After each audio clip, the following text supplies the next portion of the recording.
Kwanza sijajua kwenye mitandao maoni yakoje, kwa sababu unajua kwenye mitandao ya kijamii as long as mtu ana simu yake anafikiria anaweza akasema chochote wakati wote.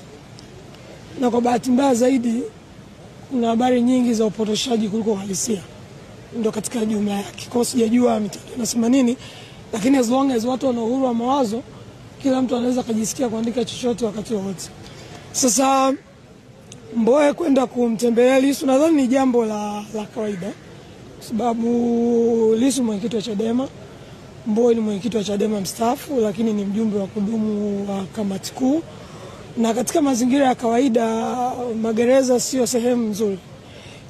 Ni sehemu ambayo ina stress nyingi, na mtu kama yuko stable msongo wa mawazo anaweza kupata kwa sababu ya mazingira na kwa nature ya majukumu aliyozoea kufanya, na amefungiwa sehemu moja, ni jambo gumu. Kwa hiyo kwa mtu yoyote ambaye ama ameshapita huko, sababu Mbowe ana that experience, ndiye alipewa kesi ya ugaidi katika mazingira ambayo kila mmoja anayajua, ni jambo la kawaida kwake yeye kwenda kumpa moyo mwenzake na kujadiliana mambo mbalimbali ya siasa na kushauriana ili kama chama waone wanaendaje mbele. Kwa hiyo ni jambo la kawaida, sio jambo la kushangaza. Wala mimi sikushangaa nilipomuona amekwenda, kwa sababu katika harakati zetu hizi za mageuzi, wengine tumekuwa kwa miaka 20 toka tuko wanafunzi.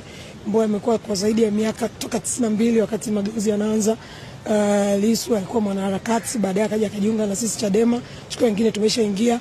Kwa ni safari ambayo ina struggle nyingi na mateso mengi sana.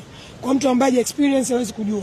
Kwa mtu ambaye kwa upande wa chama tawala hawezi kujua, kwa sababu don't feel that pain. Umeelewa?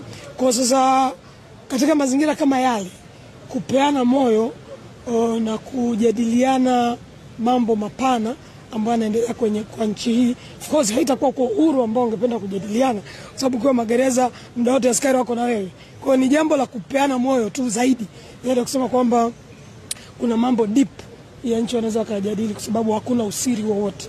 Yako ni jambo zuri, na mimi niko Dodoma, lakini nitaenda kumwangalia kama ambavyo Mbowe alivyokuwa ndani, nilienda kumwangalia pasipo kujali kuna mambo gani yalikuwa yanaendelea, mambo mengine yalikuwa na ukweli. Lakini politics mnagusana na kushikana mikono, hasa za kwetu za upinzani, pale ambapo mnapitia mambo magumu, lakini vivyo hata mambo ya faraja, lakini mnahitajiana zaidi pale ambapo mwenzenu anapitia mambo magumu.